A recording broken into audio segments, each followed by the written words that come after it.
11 सूत्री मांगों को लेकर राजस्थान नर्सिस संयुक्त संघर्ष समिति के आह्वान पर जिला अस्पताल में गुरुवार को नर्सिस कर्मियों ने 2 घंटे का कार्य बहिष्कार कर राज्य सरकार के खिलाफ नारेबाजी की। सुबह 8 से 10 बजे तक किए गए कार्य के बहिष्कार के दौरान कर्मचारियों ने धरना भी दिया। हालांकि इस दौरान आपातकालीन वार्ड, मेडिकल वार्ड ए की सेवाएं नियमित रूप से संचालित की गई। समिति के संरक्षक गौरीशंकर माली ने बताया कि नर्सिंग कर्मियों की वित्तीय व गैर वित्तीय मांगों को कांग्रेस सरकार पिछले 4.5 साल से कोई कार्रवाई नहीं कर रही है। इससे राज्य के सभी नर्सिस संवर्गों में रोष व्याप्त है, जिसके कारण मजबूरन प्रदेश के सभी नर्सिस संगठनों की ओर से नर्सिस संघर्ष समिति के गठन कर जिले के विभिन्न अस्पताल व ब्लॉक स्तर के स्वास्थ्य केंद्रों पर 18 जुलाई से धरना प्रदर्शन कर आंदोलन किया जा रहा है। इसके बाद भी सरकार नर्सिंग कर्मियों की ओर कोई ध्यान नहीं दे रही है। समिति के संयोजक किशन लाल भाटी ने बताया कि 23 अगस्त को नर्सिंग कर्मी जयपुर कूच करेंगे, जहां पर सरकार के खिलाफ विरोध प्रदर्शन किया जाएगा। इस मौके पर कृष्णा रानी, सुनीता आलरिया, शुभकरण डूडी, सुभाष शर्मा, मुकेश बिजारनिया, सुभाष, हरीश बुडियानी, विष्णु, सुरेंद्र, प्रकाश, मनफूल जहांगीर, रमाकांत मित्तल, राहुल शर्मा, सरोज ढाका सहित कई नर्सिंग कर्मी उपस्थित थे।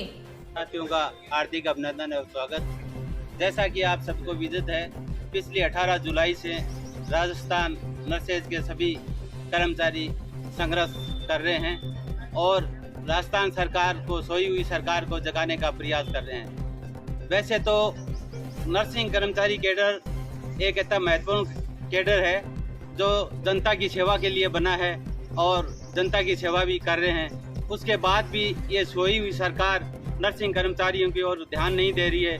इसलिए हम सभी नर्सिंग कर्मचारियों को राजस्थान प्रांतीय स्तर पर एक होके और जगह जगह धरना प्रदर्शन हमने शुरू किया है। तो हम सरकार से ये मांग करते हैं कि नर्सिंग कर्मचारियों की जो 11 सूत्री मांगे हैं वो सरकार जल्द से जल्द निर्णय लेके और उसको लागू किया जाए, ताकि नर्सेज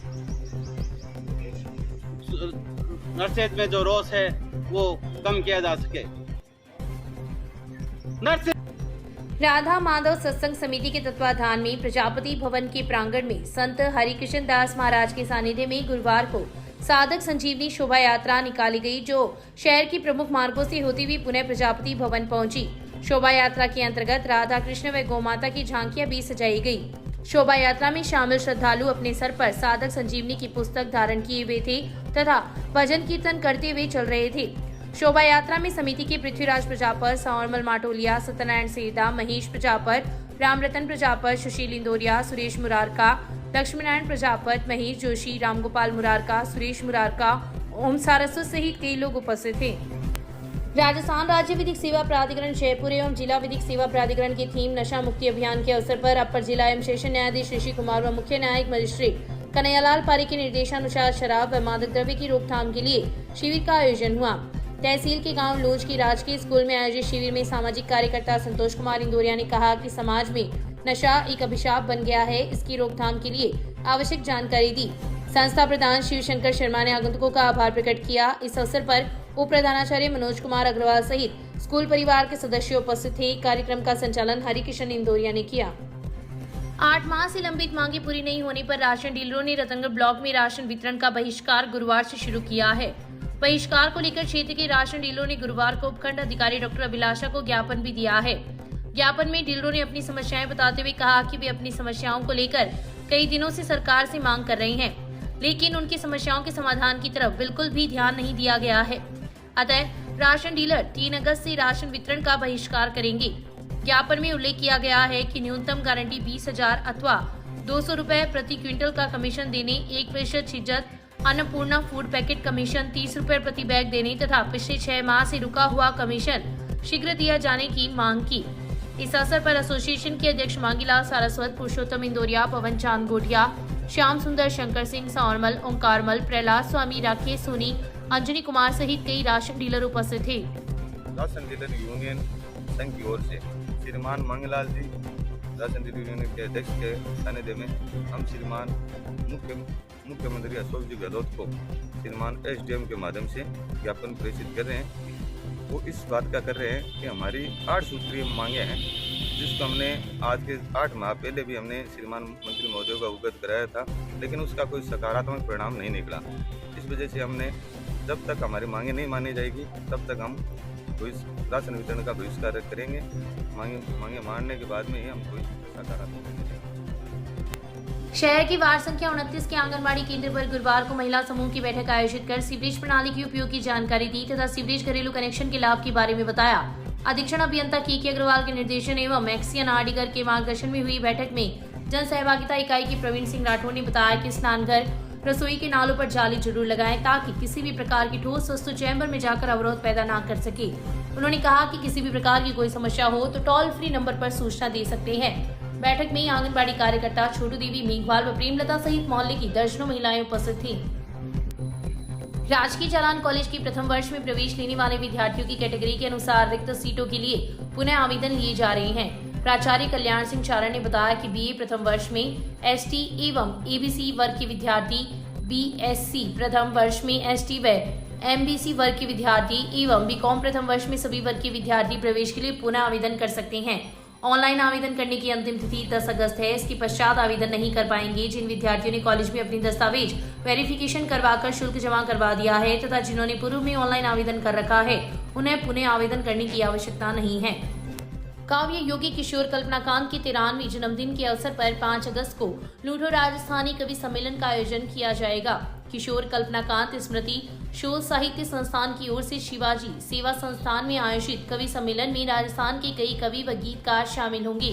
संस्थान सचिव कुलदीप व्यास ने बताया कि सम्मेलन में राजस्थानी गीतकार भागीरथ सिंह भाग्य, कवि मुकुट मणिराज, हास्य कवि केशव देव मारवाड़ी, राजकुमार बादल, विष्णु विश्वास, सपना सोनी, हरीश हिंदुस्तानी, अशोक सीरदा, मनोज चारण अपनी अपनी प्रस्तुतियां देंगे। संयोजक विकास रिनवा ने बताया कि सम्मेलन के मुख्य अतिथि विधानसभा में प्रतिपक्ष नेता राजेंद्र राठौड़ होंगे तथा कार्यक्रम की अध्यक्षता सुजरा कॉलेज की प्रोफेसर गजादान चारण करेंगी। विशिष्ट अतिथि के रूप में देवस्थान बोर्ड के पूर्व चेयरमैन एसडी शर्मा, भाजपा जिलाध्यक्ष धर्मवीर पुजारी, रतनगढ़ नागरिक परिषद सूरत के अध्यक्ष शुभकरण वैद, मनोज अग्रवाल, महावीर सेवा समिति के ट्रस्टी विनोद डागा, कुणाल व्यास एवं राजस्थानी भाषा के साहित्यकार घनश्याम नाथ कछावा होंगे। कार्यक्रम के स्वागत अध्यक्ष पूर्व मंत्री राजकुमार रिनवा होंगे। संस्थान के अध्यक्ष वैद्य बालकृष्ण गोस्वामी ने बताया कि कवि सम्मेलन को लेकर तैयारियां अंतिम चरण में हैं। ईदगाह मस्जिद के पास पूर्व विधायक हाजी मकबूल मंडेलिया, प्रदेश कांग्रेस कमेटी के उपाध्यक्ष रफीक मंडेलिया व महासचिव पूसाराम गोदारा का बुधवार की शाम समस्त कुरैशियान कौम की ओर से अभिनंदन किया गया।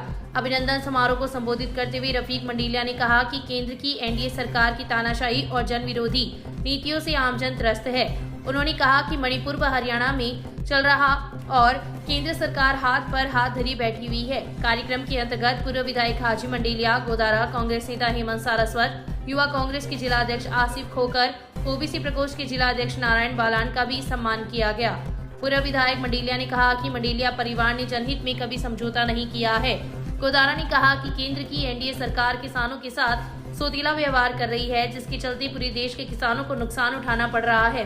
सारस्वत ने कहा कि भाजपा देश को तोड़ने एवं भाई को भाई से लड़ाने का काम करती है, वहीं कांग्रेस आधुनिक भारत के निर्माण की ओर ध्यान देती है। समारोह को युवा कांग्रेस के जिलाध्यक्ष खान व ओबीसी प्रकोष्ठ के जिलाध्यक्ष बालान ने भी संबोधित किया। इस मौके पर शहर ब्लॉक कांग्रेस कमेटी के अध्यक्ष तरुण चाकलान, चूरू शहर ब्लॉक कांग्रेस के अध्यक्ष असलम खोकर, चूरू देहात अध्यक्ष किशोर कुमार, एसके खान, आरिफ रिसालदार, शौकत खत्री, हाजी आमीन खत्री, इब्राहिम बहलेम, कालू मंडेलिया, हाफिज कासम खोकर, हनीफ खत्री, कासम सैयद, यूसुफ खोकर, माजिद खोकर, हाजी शौकत, कयूम गौरी, अब्बास गौरी, हारून खत्री, यूसुफ लश्करिया, राशिद गुरी, जमील मंडेलिया, असगर गौरी, शरीफ गौरी, फारूक खत्री, अनिल पारिक सहित काफी संख्या में समाज के लोग व कार्यकर्ता उपस्थित थे। कार्यक्रम का संचालन दाऊद खत्री व देवी सिंह राजपुरोहित ने किया। तारानगर की मां जालपा देवी राजकीय महाविद्यालय में विज्ञान भवन के 10 क्षतिग्रस्त कमरों को असुरक्षित घोषित कर पुनर्निर्माण की मांग को लेकर एबीवीपी के छात्रों द्वारा चल रहा धरना गुरुवार को 8वें दिन भी जारी रहा एवं कर्मिक अनशन का चौथा दिन रहा। छात्रों ने महाविद्यालय के प्रिंसिपल सहित समस्त कॉलेज प्रशासन पर मनमानी व भेदभाव का आरोप लगाया। धरने पर उपस्थित छात्रों ने कॉलेज प्रशासन के खिलाफ जमकर नारेबाजी की। इस मौके पर पूर्व छात्र संघ अध्यक्ष रोहित भाकर, मनोज पूनिया, रोहित सैनी, शिव कुमार शर्मा, अजीत शेखावत, अरविंद गोस्वामी सहित एबीवीपी के छात्र उपस्थित थे। वंदे मातरम साथियों, अखिल भारतीय विद्यार्थी परिषद तारानगर का एमजेडी महाविद्यालय तारानगर के विज्ञान भवन के पुनर्निर्माण को लेकर आज ये 8वें दिन हमारा धरना जारी है और चौथा दिन आज हमारा कर्मिक अनशन जारी है। अभी तक किसी भी प्रशासन ने हमारा कोई भी प्रकार की वार्ता नहीं की है, कोई भी संज्ञान नहीं ले रहा है। विज्ञान भवन पूरी तरह से क्षतिग्रस्त है जिसमें कभी भी किसी का नुकसान हो सकता है। कोई भी प्रशासन संज्ञान लेने के बजाय कॉलेज प्रशासन, पुलिस प्रशासन के साथ मिलकर बलपूर्वक हमें यहाँ से हटाना चाहता है। आज तक ऐसा हुआ है, धरने पर बैठे विद्यार्थी जब महाविद्यालय में कोई बरसात वगैरह आए तो महाविद्यालय में जाते हैं, जब हम महाविद्यालय के अंदर गए तो पूरा कॉलेज प्रशासन हमें मारने के लिए उतारू हो गया और तुरंत पुलिस प्रशासन को बुला लिया हमें गिरफ्तार करने के लिए। जैसे तैसे हम यहाँ से भाग के एसडीएम ऑफिस में जाके बीच बचाव किया। सादलपुर सिद्धमुख थाना अंतर्गत गांव डिगराला में आपसी रंजिश के चलते एक बुजुर्ग 70 वर्षीय महिला बैद कौर की गला काटकर हत्या मामले में पुलिस ने फरार मुख्य आरोपी को घटना के दिन ही देर रात को हरियाणा में दबिश देकर गिरफ्तार कर लिया। सिद्धमुख थाना अधिकारी जय कुमार ने बताया कि पुलिस ने बुधवार रात्रि को मामले में मुख्य नामजद आरोपी सुल्तान पुत्र लादूराम निवासी डिगराला को हरियाणा में दबिश देकर गिरफ्तार करने की कार्रवाई की तथा गुरुवार को आरोपी को न्यायालय में पेश किया गया, जहां न्यायाधीश ने आरोपी को पूछताछ के लिए 4 दिन के पुलिस रिमांड पर सौंप दिया है। उन्होंने बताया कि पुलिस रिमांड में आरोपी से पूछताछ कर मामले में नामजद अन्य फरार 4 आरोपियों को गिरफ्तार करने तथा हत्या के वास्तविक कारणों का खुलासा करने की कार्रवाई हो सकेगी। गौरतलब है कि गाँव डिगराला में मंगलवार रात्रि को आंगन में सो रही एक 70 वर्षीय बुजुर्ग महिला की आपसी रंजिश के चलते गला काटकर हत्या कर दी थी तथा इस संबंध में सिद्धमुख थाने में गांव डिगराला निवासी संदीप कुमार जाति जाट ने मामला दर्ज करवाकर बताया कि गांव के ही घर पड़ोसी सुल्तान रामवीर बलवान पुत्र लादूराम व अमित कुमार व मनदीप पुत्रगण रामवीर जाट निवासी गण डिगराला उसके परिवार की ही हैं, जिनसे हमारी पुरानी रंजिश है तथा मंगलवार रात्रि को उक्त सभी आरोपियों ने मिलकर घर के आंगन में सो रही उसकी ताई बैद कौर की गला काटकर हत्या कर दी तथा आरोप लगाया कि इसी रंजिश के चलते आरोपियों ने उनके परिवार के सदस्यों पर झूठा बलात्कार का मामला दर्ज करवाकर परेशान किया। तोरा खेत में बने पानी के कुंड और मटकों में जहर डालकर परिवार को जान से मारने का प्रयास भी किया गया था। राजगढ़ तहसील के सिद्धमुख थाना में एक 70 वर्षीय वृद्धा की धारदार हथियार से उसी के परिवार में देवर लगता है सुल्तान जाट नाम के व्यक्ति ने हत्या कर दी थी और हत्या करके वो फरार हो गया था। देर रात्रि को हत्या की थी और जिस पर पुलिस सिद्धमुख थाना पुलिस ने त्वरित कार्रवाई करते हुए हरियाणा से इसको गिरफ्तार करने में सफल रहा। इश्तगाशी के आधार पर कई लोगों के खिलाफ लाठी, सरिया व बर्छी से मारपीट करने का थाने में मामला दर्ज हुआ है। पुलिस के अनुसार अब्बास पुत्र यासीन व्यापारी निवासी वार्ड 31 ने रिपोर्ट दी कि वह रात को 11 बजे भाई दाऊद यूनुस मजीद खान के घर से अपने घर जा रहा था। गिगजी चौक पर साजिद पुत्र अकबर आसिफ सहित दर्जनों लोग हाथों में लाठियां, सरिया व बर्छी लेकर उनको मारने के लिए पीछे दौड़े। इसी दौरान उसका भतीजा उमर आ गया तो आरोपियों ने उस पर बर्छी से वार किया। वे जान बचाकर घर के अंदर चले गए तो आरोपियों ने पत्थरों से हमला कर दिया, जिससे चोट आई। आरोपियों ने गाड़ी के शीशे भी तोड़ दिए। मैं और मेरा भाई सब हमारे दाऊद जी के लड़के घर पर गए हुए थे दाऊद खाने के लिए। तो दाऊद खा के मेरा भाई छोटा दाऊद वो हमसे पहले आ गया। तो गिग्गा वाला चौक में इनकी जो दुकान है उसमें इन्होंने सियासत रच के पुरानी रंजिश थी हमारी, इन्होंने पहले सियासत रच के रखी थी। उन्होंने लाठी वगैरह जचा के रखी, मेरा भाई को पकड़े तो पीछे सामने आ गए। आके हमने बीच बचाव किया तो हम तो उधर से भाग के आ गए। बाद में वो लोग हमारे पीछे आए, कम से कम 50 आदमी आगे हमारे घर पर पथराव किया और हमारी गाड़ी खड़ी थी बाहर, उसको पूरी को तोड़ दी। और पत्थर, किसी के हाथ में डंडा, किसी के हाथ में कुंवाड़ी, किसी के हाथ में कुछ, पता नहीं क्या क्या हथियार। हम तो हमारे घर में छुप के बैठे, हमने तो हमारी जान बचाई।